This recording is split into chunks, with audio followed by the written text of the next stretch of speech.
Hey everyone, today let's talk a little bit about the RTX 5090. Now, this is an interesting GPU because a lot of people are not going to buy it because it's so expensive. So, what's going on with this GPU exactly, right? Let's go through some of the history. When it came out, it was almost impossible to find. Like, this is definitely one of the most difficult launches that I've seen, including the shortages of the RTX 3090 and 3080. This one seemed kind of like pretty bad for the 5090 because, first, the GPU seemed to change in price like every single week, right? Nvidia announced it and released it technically at 1999 US dollars, but very rare you ever saw that. Even the PNY that Micro Center would sell for, 1999, you look now and that thing was like over $3,000. So that's pretty crazy. Tariffs aren't the only reason to blame for the pricing going up. The big problem with the 5090, it's too good for everything. I think that's really the best type of, analysis to do.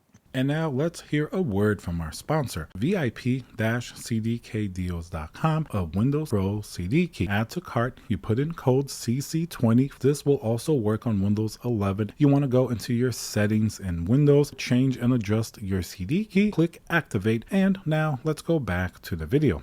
If it was just a gaming GPU, gamers would be tired of the price and lack of availability pretty quick. But the problem is the GPU has 32 gigabytes of VRAM, GDDR7, so it's faster. The specs are really significantly bumped up compared to even the 4090. So you're talking about like a workstation class GPU. This isn't just a gaming GPU. Just because it's the best at gaming, this is like kind of like a Titan card in disguise. Now, it's not as purpose driven as the NVIDIA data center GPUs, but those often will cost many times what the 5090 costs. And obviously, they're not meant for gaming. But for a gaming GPU, a lot of smaller operations do want to use the 5090 for AI, for machine learning, content creators, 3D graphics. So it's good for everybody. That's part of the problem with the 5090. So as the pricing goes up, it's like, what are you going to do? Either you buy a 5080, which is more readily available, but a significant difference in performance, especially if you're talking about AI and things like that. It doesn't have the VRAM that the 5090 has. So it's a very interesting GPU in that sense. NVIDIA made it an attractive GPU. Now, the problem here is while, other people that are like, in AI and, workstation, they are making money with the GPU. So they can kind of stomach if it gets a little bit more expensive, right? They're just like, oh, it's going to pay for itself or it's going to have some return at least. But gamers, you're basically buying an enthusiast product just for the love of gaming. Maybe it's to do benchmarks and things like that. So it gets to a point where it stops making sense for gamers.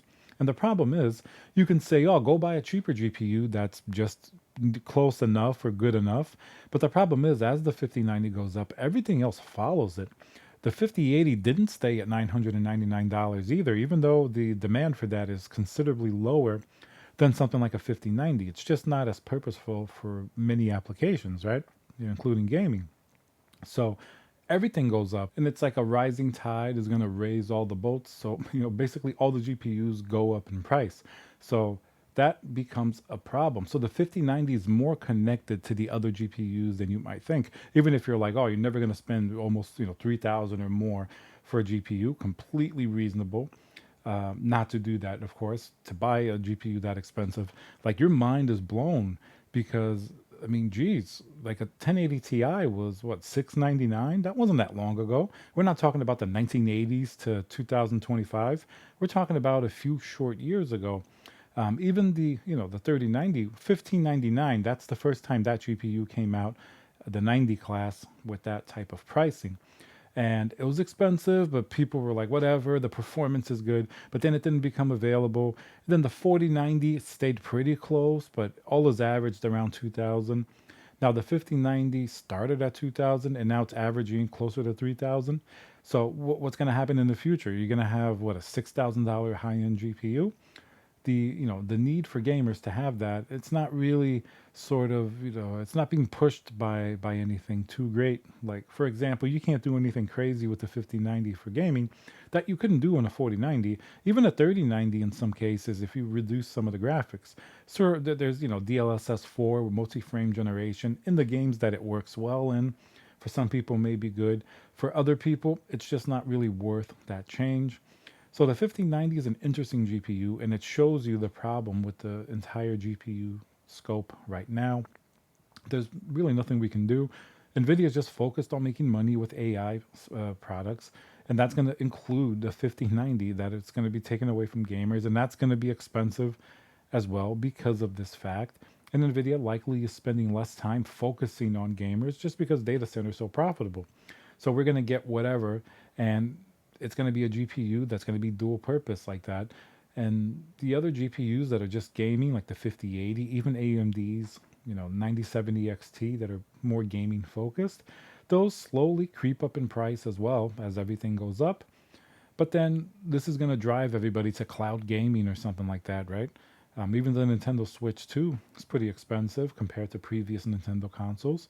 So what's the future going to be? Is it all going to be cloud gaming? You're going to play on your cheap device, but it's going to be all streaming? Then you need good internet. There are other problems as well. But 5090 is an interesting GPU because it's super expensive. The price went up a crazy amount, and it doesn't go down from here, right? Like, even if the things change with AI, like, it's always going to stay pretty high. When like the 6090 comes out, they're not all of a sudden going to drop it down to like the price of the 1080 Ti, right? So we have to see what happens. But let me know what you guys think. I'm curious. What do you think about the 5090 and how it relates to the rest of the lineup for pricing, for everything? We know the performance is good, but what about everything else? Remember to subscribe, and I'll see you guys on the next video.